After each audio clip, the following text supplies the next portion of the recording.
ಯೋಗಿ ನಾಡಲ್ಲಿ BJP I love bulldozer ಅಭಿಯಾನ.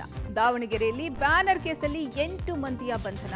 Darshan and gang ನಡುವೆ ಒಡಕು.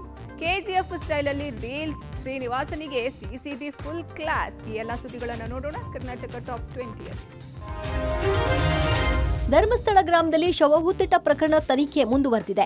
ಆರೋಪಿ ಚಿನ್ನಯ್ಯನನ್ನ ಇಂದು ಶಿವಮೊಗ್ಗ ಜೈಲಿನಿಂದ ಕರೆತಂದ ಪೊಲೀಸರು ಬೆಳ್ತಂಗಡಿ ಕೋರ್ಟ್ಗೆ ಹಾಜರುಪಡಿಸಿದ್ದಾರೆ. 3ನೇ ಬಾರಿಗೆ 183 ತಪ್ಪೊಪ್ಪಿಗೆ ಹೇಳಿಕೆ ದಾಖಲು ಪ್ರಕ್ರಿಯೆ ಇಂದು ಮುಗಿದಿದೆ. ಚಿನ್ನಯ್ಯ ನೀಡಿದ ಹೇಳಿಕೆ ಬುರ್ಡೆ ಕೇಸ್ಗೆ ಮಹತ್ವ ಪಡೆಯಲಿದೆ.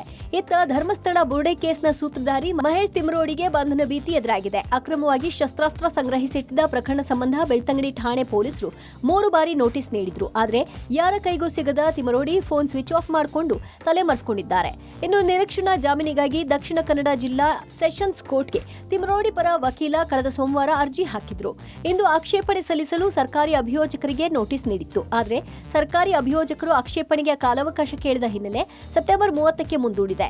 ಇತ್ತ ತಿಮರೋಡಿ ಗಡೀಪಾರು ವಿರೋಧಿಸಿ ರಾಷ್ಟ್ರೀಯ ಹಿಂದೂ ಜಾಗರಣ ವೇದಿಕೆ ಬೃಹತ್ ಪ್ರತಿಭಟನೆಗೆ ಪ್ಲಾನ್ ಮಾಡಿತ್ತು. ಆದರೆ ಕಾನೂನು ಮತ್ತು ಸುವ್ಯವಸ್ಥೆಗೆ ಧಕ್ಕೆಯಾಗುವ ಕಾರಣ ತಹಶೀಲ್ದಾರ್ ಅನುಮತಿ ನಿರಾಕರಿಸಿದ್ದಾರೆ.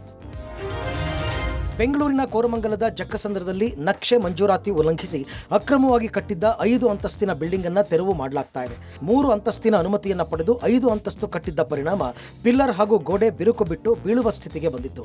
ಕೂಡಲೇ ಬೆಂಗಳೂರು ದಕ್ಷಿಣ ನಗರ ಪಾಲಿಕೆ ಅಧಿಕಾರಿಗಳ ಸೂಚನೆ ಮೇರೆಗೆ ಸುಮಾರು 1 ಕೋಟಿ ವೆಚ್ಚದಲ್ಲಿ ಕಟ್ಟಲಾಗಿದ್ದ ಬಿಲ್ಡಿಂಗ್ ಅನ್ನು ಮನೆ ಮಾಲೀಕರೇ ಸ್ವಂತ ಖರ್ಚಿನಲ್ಲಿ ಒಡೆದು ಹಾಕಿದ್ದಾರೆ. ಬಿಲ್ಡಿಂಗ್ನ ಮಾಲೀಕರಾದ ಶಾಂತಮ್ಮ ಕಳೆದ 1 ವರ್ಷದ ಹಿಂದೆ ಈ ಬಿಲ್ಡಿಂಗ್ ನಿರ್ಮಾಣ ಮಾಡಿದ್ರು. ಮುಂದಿನ ವಾರ ಗೃಹ ಪ್ರವೇಶಕ್ಕೆ ಮುಹೂರ್ತ ಫಿಕ್ಸ್ ಆಗಿತ್ತು. ಈ ವೇಳೆ ಬಿಲ್ಡಿಂಗ್ ಬಿರುಕು ಬಿಟ್ಟು ಕುಸಿಯುವ ಹಂತಕ್ಕೆ ತಲುಪಿತ್ತು. ಕಳೆದ 2 ದಿನಗಳಿಂದ ಜೆಸಿಬಿ ಮೂಲಕ ಬಿಲ್ಡಿಂಗ್ಗೆ ಸಪೋರ್ಟ್ ಕೊಟ್ಟು ಹಂತ ಹಂತವಾಗಿ ತೆರವು ಮಾಡಲಾಗಿತ್ತು. ಇನ್ನು ಅಕ್ಕಪಕ್ಕದ ಮನೆಯವರಿಗೆ ತೊಂದರೆಯಾಗದಂತೆ ಬೇರೆಡೆಗೆ ಸ್ಥಳಾಂತರ ಮಾಡಿ ಯಾವ ಮನೆಗಳಿಗೂ ಹಾನಿಯಾಗದಂತೆ ತೆರವು ಕಾರ್ಯಾಚರಣೆ ಮಾಡಲಾಗಿದೆ. ನೆನ್ನೆಲ್ಲ ಮೊನ್ನೆ ಬೆಳಗ್ಗೆ ಎಲ್ಲ ವಾಲ್ಕೊಂತು. ಅದಕ್ಕೋಸ್ಕರ ಏನು ಮಾಡ್ತೀವಿ, ನೋಟಿಸ್ ಕೊಟ್ಟರು ಇದಂತೂ ಎಲ್ಲ ಡೆಮಾಲಿಷನ್ ನಾವೇ ಮಾಡ್ತೀವಿ ಅಂತೇಳಿ ಡೆಮಾಲಿಷನ್ ಮಾಡ್ತೀವಿ. ಪಕ್ಕದ ಬಿಲ್ಡಿಂಗ್ ಎಲ್ಲ ಖಾಲಿ ಮಾಡಿಸಿ ತೊಂದರೆ ಆಗುತ್ತೆ ಅಂತ ಏನು ಮಾಡಿದೆ ಎಲ್ಲ ಡೆಮಾಲಿಷನ್ ಮಾಡ್ತಾ ಇದ್ವಿ. ನಾವೇ ಇದಂದಿದ್ದು ಅದಾಗೋದು ಡೆಮಾಲಿಷನ್ ಮಾಡ್ತೀವಿ. 3 ಕೊಟ್ಟರೆ ನೀವು 5 ಕಟ್ತಾ ಇದ್ದೀರಾ ಅಂತ ಮೊನ್ನೆ ಕೊಟ್ಟಿದ್ದದು.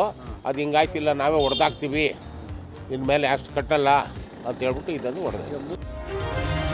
ದೇಶಾದ್ಯಂತ ಐ ಲವ್ ಮೊಹಮ್ಮದ್ ಬ್ಯಾನರ್ ಕಿಚ್ಚು ದಿನೇ ದಿನೇ ಜೋರಾಗ್ತಾ ಇದೆ.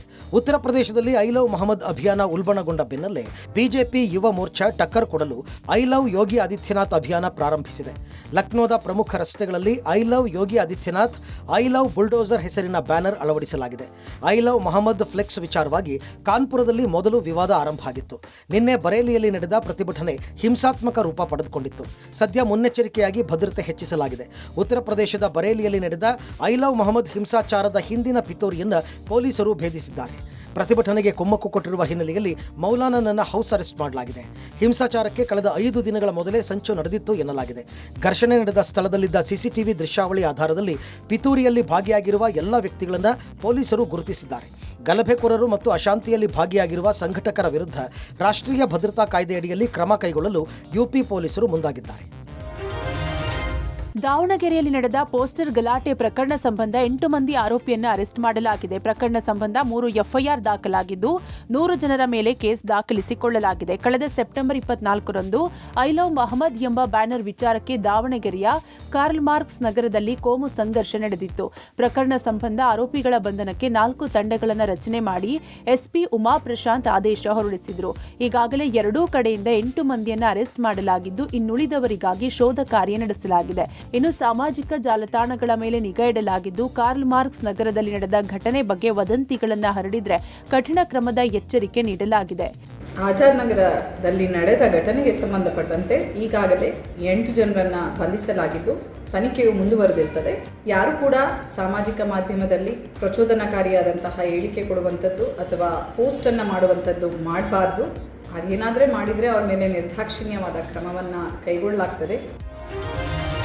ಚಿತ್ರದುರ್ಗದ ರೇಣುಕಾಸ್ವಾಮಿ ಕೊಲೆ ಪ್ರಕರಣದಲ್ಲಿ ಜೈಲು ಸೇರಿರುವ ದರ್ಶನ್ ಅಂಡ್ ಗ್ಯಾಂಗ್ ನಡುವೆ ಒಡಕು ಮೂಡಿದೆ ಎನ್ನಲಾಗಿದೆ. ಸುಪ್ರೀಂ ಕೋರ್ಟ್ನಲ್ಲಿ ದರ್ಶನ್ ಅಂಡ್ ಗ್ಯಾಂಗ್ ಜಾಮೀನು ವಜಾ ಆದ ಹಿನ್ನೆಲೆ ಎಲ್ಲರನ್ನೂ ಪರಪ್ಪನ ಅಗ್ರಹಾರದ ಜೈಲಿನ ಒಂದೇ ಬ್ಯಾರೆಕ್ನಲ್ಲಿ ಇರಿಸಲಾಗಿದೆ. ಇದು ದರ್ಶನ್ ಅಂಡ್ ಗ್ಯಾಂಗ್ ನಡುವೆ ಒಡಕು ಮೂಡಲು ಕಾರಣವಾಗಿದೆ ಎನ್ನಲಾಗಿದೆ. ಬೇರೆ ಜೈಲಿಗೆ ಶಿಫ್ಟ್ ಆಗುವ ವಿಚಾರದಲ್ಲಿ ದರ್ಶನ್ ಅಡ್ಡವಾಗುತ್ತಿದ್ದಾರೆ ಅಂತ ದರ್ಶನ್ ಗ್ಯಾಂಗ್ನ ಸದಸ್ಯರ ನಡುವೆ ಮನಸ್ತಾಪ ಮೂಡಿದೆ. ದರ್ಶನ್ ತಮ್ಮ ಸ್ವಾರ್ಥಕ್ಕಾಗಿ ನಮ್ಮನ್ನ ಇಲ್ಲಿ ಕೊಳೆಯುವಂತೆ ಮಾಡಿದ್ದಾರೆ. ಬೇರೆ ಜೈಲಿಗೆ ಶಿಫ್ಟ್ ಮಾಡಿದ್ರೆ ನಮ್ಮ ಪೋಷಕರು ಬಂದು ಹೋಗುವುದಕ್ಕೆ ಅನುಕೂಲವಾಗುತ್ತಿತ್ತು. ಇವರ ಅನುಕೂಲಕ್ಕೆ ಬೇರೆ ಜೈಲಿಗೆ ಹೋಗದಂತೆ ಮಾಡಿದ್ರು ಅಂತ ಚಿತ್ರದುರ್ಗದ ಆರೋಪಿಗಳಾದ ಅನೂಪ್ ಕುಮಾರ್ ಹಾಗೂ ಜಗದೀಶ್ ಅಸಮಾಧಾನ ಹೊರಹಾಕುತ್ತಿದ್ದಾರೆ ಎನ್ನಲಾಗಿದೆ. ಮಾರಕಾಸ್ತ್ರ ಹಿಡಿದು ಸೋಷಿಯಲ್ ಮೀಡಿಯಾದಲ್ಲಿ ಪೋಸ್ ಕೊಡೋರಿಗೆ ಸಿಸಿಬಿ ಶಾಕ್ ನೀಡಿದೆ. ಶೋಕಿಗಾಗಿ ಡೂಪ್ಲಿಕೇಟ್ ಕೆಜಿಎಫ್ ಲೋಕವನ್ನೇ ಸೃಷ್ಟಿಸಿದ್ದವನಿಗೆ ಸಿಸಿಬಿ ಪೊಲೀಸರು ಬೆವರಿಳಿಸುತ್ತಿದ್ದಾರೆ. ರೀಲ್ಸ್ ರಾಜ ಶ್ರೀನಿವಾಸ್ ಎಂಬಾತ ಹಿಂದೆ ಮುಂದೆ ಜನ ಇಟ್ಟು ಹೀರೋ ರೀತಿಯಲ್ಲೇ ಪೋಸ್ ಕೊಟ್ಟಿದ್ದಾನೆ. ಚಾಕು ಚೂರಿ ಮತ್ತು ಗನ್ ಹಿಡಿದು ಸೇಮ್ ಟು ಸೇಮ್ ಯಶ್ ರೀತಿಯಲ್ಲೇ ರೀಲ್ಸ್ ಮಾಡಿ ಸಾಮಾಜಿಕ ಜಾಲತಾಣದಲ್ಲಿ ಹರಿಬಿಟ್ಟಿದ್ದಾರೆ. ಇದು police social media monitoring cell ಕಣ್ಣಿಗೆ ಬಿದ್ದಿದೆ. ರೀಲ್ಸ್ ರಾಜ ಶ್ರೀನಿವಾಸ್ನನ್ನ ಸಿಸಿಬಿ ಪೊಲೀಸರು ಕರೆಸಿ ರೀಲ್ಸ್ಗೆ ಬಳಸಿದ ಮಾರಕಾಸ್ತ್ರಗಳು ಒರಿಜಿನಲ್ ಡೂಪ್ಲಿಕೇಟ್ ಅಂತ ವಿಚಾರಣೆ ನಡೆಸಿ ಅದನ್ನೆಲ್ಲ ತಂದು ಒಪ್ಪಿಸುವಂತೆ ರೀಲ್ಸ್ ರಾಜ ಶ್ರೀನಿವಾಸ್ಗೆ ಹೇಳಿದ್ದಾರೆ. ಒಂದ್ ವೇಳೆ ರೀಲ್ಸ್ನಲ್ಲಿ ಬಳಸಲಾದ ವಸ್ತುಗಳು ಅಸಲಿಯಾಗಿದ್ದರೆ ಶ್ರೀನಿವಾಸ್ಗೆ ಸಂಕಷ್ಟ ಕಟ್ಟಿಟ್ಟ ಬುತ್ತಿಯಾಗಿದೆ. ಬೆಂಗಳೂರು ಮತ್ತು ಮುಂಬೈ ನಡುವೆ ಹೊಸ ಸೂಪರ್ ಫಾಸ್ಟ್ ರೈಲಿಗೆ ಕೇಂದ್ರ ರೈಲ್ವೆ ಸಚಿವಾಲಯ ಅನುಮೋದನೆ ನೀಡಿದೆ ಅಂತ ಸಂಸದ ತೇಜಸ್ವಿ ಸೂರ್ಯ ಮಾಹಿತಿ ನೀಡಿದ್ದಾರೆ. ಎರಡೂ ನಗರಗಳ ನಾಗರಿಕರ 30 ವರ್ಷಗಳ ಬೇಡಿಕೆಯನ್ನು ಈಡೇರಿಸಲಾಗಿದೆ ಅಂತ ಸಂಸದ ಸಂಭ್ರಮಿಸಿದ್ದಾರೆ.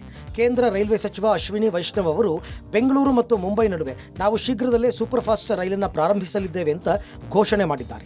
ಎರಡೂ ನಗರಗಳು ಪ್ರಮುಖ ಆರ್ಥಿಕ ಕೇಂದ್ರಗಳಾಗಿದ್ದು ಅವುಗಳ ನಿಲ್ದಾಣಗಳಲ್ಲಿನ ಸಾಮರ್ಥ್ಯದ ವಿಸ್ತರಣೆಯಿಂದಾಗಿ ಇದು ಸಾಧ್ಯವಾಗಿದೆ ಎಂದಿದ್ದಾರೆ ಅಂತ ತೇಜಸ್ವಿ ಸೂರ್ಯ ಸ್ಪಷ್ಟಪಡಿಸಿದ್ದಾರೆ. ಬೆಂಗಳೂರು ಮತ್ತು ಮುಂಬೈ ನಮ್ಮ ದೇಶದ ಮೋಸ್ಟ್ ಇಂಪಾರ್ಟೆಂಟ್ ಆರ್ಥಿಕ ರಾಜಧಾನಿಗಳು. ಆಶ್ಚರ್ಯ ಅಂದರೆ 30 ವರ್ಷ ಆದಮೇಲೂ ಕೂಡ ಎರಡು ಇಂಥ ಇಂಪಾರ್ಟೆಂಟ್ ನಗರಗಳ ಮಧ್ಯ ಒಂದೇ ಟ್ರೈನ್ ಇದ್ದಿದ್ದು, ಒಂದೇ ಒಂದು ಸಿಂಗಲ್ ಟ್ರೈನು ಉದ್ದಾನ್ ಎಕ್ಸ್ಪ್ರೆಸ್ಸು. ಅದು ಇಲ್ಲಿಂದ ಹೊರಟ್ರೆ 24-26 ಗಂಟೆ ತಗೊಳ್ಳೋದು ಬೆಂಗಳೂರು ಮುಂಬೈ ತಲುಪಕ್ಕೆ. ಅದಕ್ಕೆ ಮುಖ್ಯ ಕಾರಣ ಇದ್ದಿದ್ದೇನು ಅಂದರೆ ನಮ್ಮ ಸಂಗೊಳ್ಳಿ ರಾಯಣ್ಣ ಸ್ಟೇಷನ್ನು ಮತ್ತು ಛತ್ರಪತಿ ಶಿವಾಜಿ ಸ್ಟೇಷನ್ನಲ್ಲಿ ಕೆಪಾಸಿಟಿ ಇಲ್ಲದಲೇ ಇದ್ದಿದ್ದರಿಂದ ಹೊಸ ರೈಲನ್ನು ಮಾಡೋಕ್ಕಾಗ್ತಿರ್ಲಿಲ್ಲ ಅಂತ. ಈ ಎಲ್ಲ ನಮ್ಮ ಹೋರಾಟ ಪ್ರಯತ್ನದ ಫಲವಾಗಿ ಎರಡೂ ಕಡೆ ಇವಾಗ ಕೆಪಾಸಿಟಿ ಜಾಸ್ತಿ ಮಾಡಿದ್ದಾರೆ. ಇನ್ನೊಂದು 2-3 ವಾರಗಳಲ್ಲಿ ಬೆಂಗಳೂರು ಮತ್ತು ಮುಂಬೈನ ಮಧ್ಯ ಹೊಸ ಸೂಪರ್ ಫಾಸ್ಟ್ ಟ್ರೈನ್ಗಳು ಪ್ರಾರಂಭ ಆಗುತ್ತೆ. ಕಾರುಗಳ ಗ್ಲಾಸ್ ಒಡೆದು ಪುಂಡಾಟ ಮೆರೆಯುತ್ತಿದ್ದ 5 ಆರೋಪಿಗಳನ್ನು ಬ್ಯಾಡರಹಳ್ಳಿ ಪೊಲೀಸರು ಅರೆಸ್ಟ್ ಮಾಡಿ ಜೈಲಿಗಟ್ಟಿದ್ದಾರೆ. ಲಿಖಿತ್, ಜಯಂತ್ ಸೇರಿ 5 ಆರೋಪಿಗಳನ್ನು ಸೊಂಡೆಕೊಪ್ಪದಲ್ಲಿ ಅರೆಸ್ಟ್ ಮಾಡಲಾಗಿದೆ. ಸಾರ್ವಜನಿಕರೊಬ್ಬರು ಆರೋಪಿಗಳನ್ನು ತಡೆದು ಬುದ್ಧಿ ಹೇಳಿದರು. ಬುದ್ಧಿ ಹೇಳಿದ್ದನ್ನೇ ಮನಸ್ಸಿನಲ್ಲಿ ಹಾಕ್ಕೊಂಡು ಪುಂಡರು ತಡರಾತ್ರಿ ಹೊತ್ತು ಕಾರಿನ ಗ್ಲಾಸ್ ಒಡೆದು ಪುಂಡಾಟ ಮೆರೆದಿದ್ದಾರೆ. ಆರೋಪಿಗಳ ವಿರುದ್ಧ ಬ್ಯಾಡರಹಳ್ಳಿ ಪೊಲೀಸ್ ಠಾಣೆಯಲ್ಲಿ 16, ಎಪಿ ನಗರದಲ್ಲಿ 6, ಮಾದನಾಯಕನಹಳ್ಳಿಯಲ್ಲಿ 3 ಹಾಗೂ ದೊಡ್ಡಬಳ್ಳಾಪುರದಲ್ಲಿ 3 ಕೇಸ್ಗಳು ದಾಖಲಾಗಿವೆ. ರಾಬರಿ ಸೇರಿ ಒಟ್ಟು 28 ಪ್ರಕರಣಗಳಲ್ಲಿ ಬೇಕಾಗಿದ್ದ ಕಿಡಿಗೇಡಿಗಳನ್ನು ಬಂಧಿಸಿರುವ ಪೊಲೀಸರು ಜೈಲಿಗಟ್ಟಿದ್ದಾರೆ. ಮಹಾರಾಜರು ಬಳಸ್ತಾ ಇದ್ದಂತ ಚಿನ್ನದ ಹಾರ ಅಂತ ನಕಲಿ ಚಿನ್ನ ಕೊಟ್ಟು ವಂಚನೆ ಮಾಡಿದ್ದ ಗ್ಯಾಂಗ್ನ ಹೆಡೆಮುರಿ ಕಟ್ಟುವಲ್ಲಿ ಹೊಸಕೋಟೆ ಪೊಲೀಸರು ಯಶಸ್ವಿಯಾಗಿದ್ದಾರೆ. ಪ್ರಕರಣದ ಪ್ರಮುಖ ಆರೋಪಿ ರಾಜೇಶ್ ಸೇರಿ 5 ಬಂಧಿಸಿ ಜೈಲಿಗಟ್ಟಲಾಗಿದೆ. ಕೇರಳದಲ್ಲಿ ಭೂಮಿ ಕೆಲಸ ಮಾಡುವಾಗ ಚಿನ್ನದ ಹಾರ ಸಿಕ್ಕಿದೆ. ಅದು ರಾಜ ಮಹಾರಾಜರ ಕಾಲದ ಚಿನ್ನದ ಹಾರ ಅಂತ 2 ಅಸಲಿ ಚಿನ್ನದ ಗುಂಡುಗಳನ್ನು ತೋರಿಸಿ ಇದು ಸರದ ತುದಿಯ ಗುಂಡುಗಳು ಅಂತ ನಂಬಿಸ್ತಾ ಇದ್ರು. 8 ಕೆಜಿ ಚಿನ್ನದ ಹಾರವನ್ನ ಕಡಿಮೆ ಬೆಲೆಗೆ ಕೊಡ್ತೀವಿ ಅಂತ ಯಾಮಾರಿಸಿ ಹೊಸಕೋಟೆ, ನಂದಗುಡಿ, ಶಿಡ್ಲಘಟ್ಟದಲ್ಲಿ 8 ಚಿನ್ನದ ವ್ಯಾಪಾರಿಗಳಿಗೆ 65 ಲಕ್ಷ ವಂಚನೆ ಮಾಡಿದ್ರು.